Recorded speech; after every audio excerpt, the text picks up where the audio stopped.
Halo teman-teman, apa kabar semua? Kami dari kelompok 5 akan menjelaskan tentang strategi dalam mengatasi berbagai ancaman dalam membangun integrasi nasional.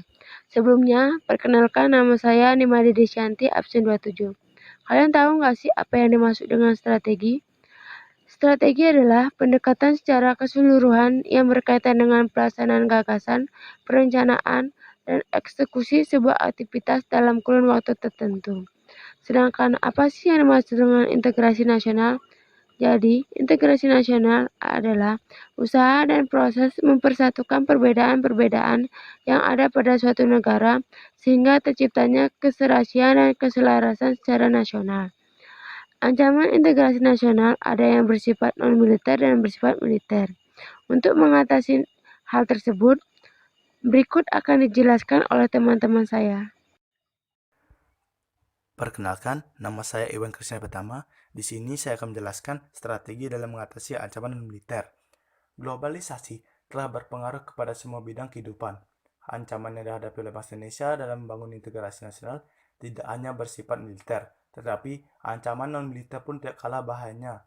Strategi pertahanan militer merupakan segala usaha untuk mempertahankan kedaulatan negara, keutuhan NKRI, dan keselamatan segenap bangsa dari ancaman aspek ideologi, politik, ekonomi, sosial budaya, dan keamanan. Berkaitan dengan hal itu, Indonesia sebagai bangsa yang besar harus mempunyai sikap yang tegas terhadap segala pengaruh negatif yang datang dari luar sebagai wujud dari globalisasi. Adapun strategi yang dilakukan Presiden Indonesia dalam menghadapi ancaman non-militer. Yang pertama, strategi mengatasi ancaman di bidang ideologi dan politik. Yang kedua, strategi mengatasi ancaman di bidang ekonomi. Dan yang ketiga, strategi mengatasi ancaman di bidang sosial budaya. Halo semua, perkenalkan nama saya Nekade Indah Swantari, absen 21. Di sini saya akan menjelaskan mengenai strategi mengatasi ancaman di bidang ideologi dan politik. Nah, ancaman di bidang ideologi merupakan ancaman yang berkaitan dengan ideologi Pancasila yang mampu mengubah cara pemikiran masyarakat.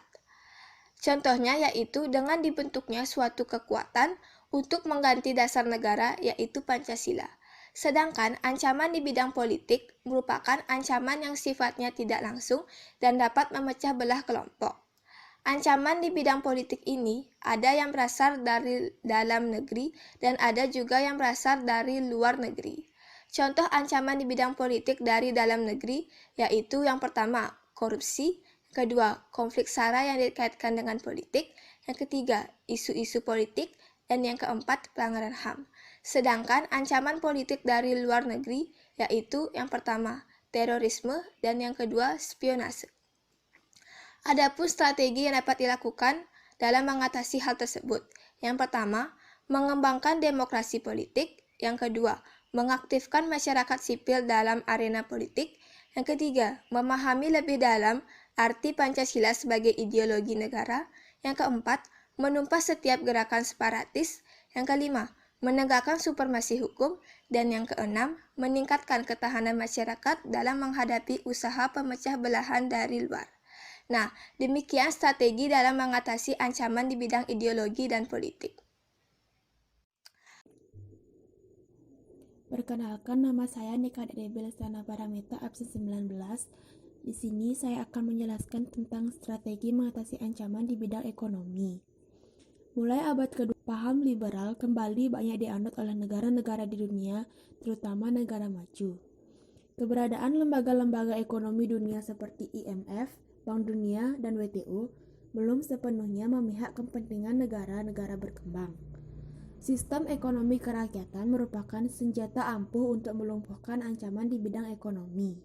Untuk mewujudkan hal tersebut, yang juga merupakan program kerja dari Presiden Joko Widodo dan Wakil Presiden Yusuf Kala seperti yang pertama, sistem ekonomi dikembangkan untuk memperkuat produksi domestik untuk pasar dalam negeri.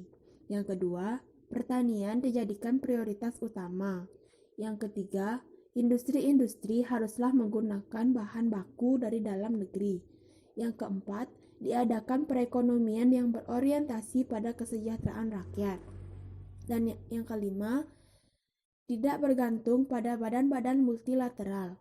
Dan yang keenam, mempererat kerjasama dengan sesama negara berkembang. Sekian yang dapat saya sampaikan mengenai strategi mengatasi ancaman di bidang ekonomi.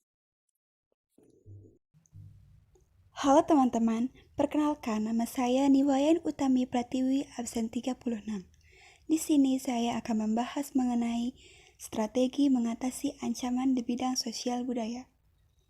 Sebelum kita lanjut membahas bagaimana strategi mengatasi ancaman di bidang sosial budaya, perlu kalian ketahui, ancaman sosial budaya merupakan ancaman non-militer yang dinilai membahayakan kedaulatan, keutuhan, dan keselamatan bangsa dan negara kita.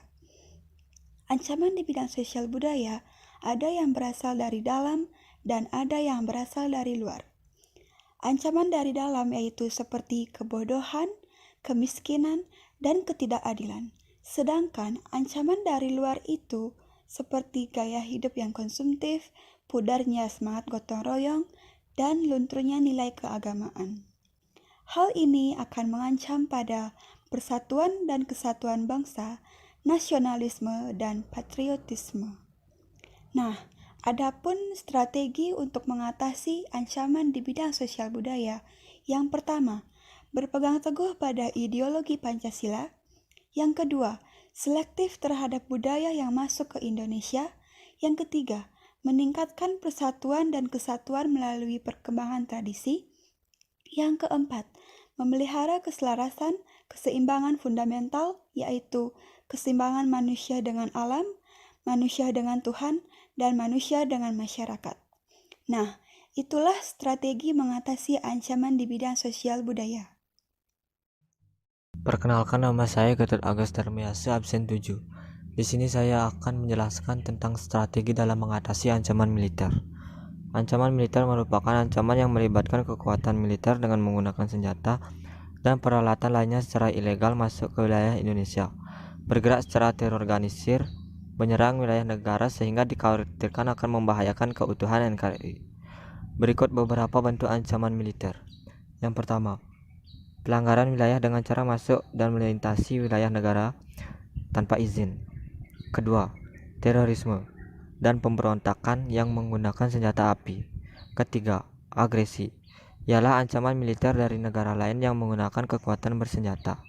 Keempat, spionase, dilakukan oleh negara lain untuk mendapatkan dokumen rahasia dengan cara diam-diam dengan memata-matai. Kelima, sabotase, merupakan ancaman militer yang dilakukan dengan cara merusak instansi militer serta objek vital nasional lainnya. Adapun strategi yang dilakukan. Yang pertama, strategi penangkalan. Dalam strategi ini diupayakan untuk membangun kekuatan terlebih dahulu, kemudian mengembangkan kemampuan yang dimiliki dengan sarana prasarana yang tersedia. Langkah terakhir ialah menggelar kekuatan. Strategi yang kedua ialah penindakan.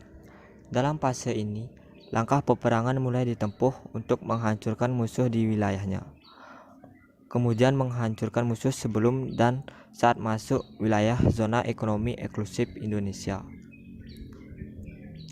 Jika musuh terlanjur masuk ke Indonesia, maka dilakukan upaya penghancuran musuh di wilayah dalam negeri.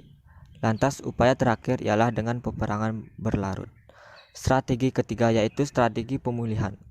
Pemulihan diselenggarakan untuk memulihkan stabilitas negara seperti sedia kala.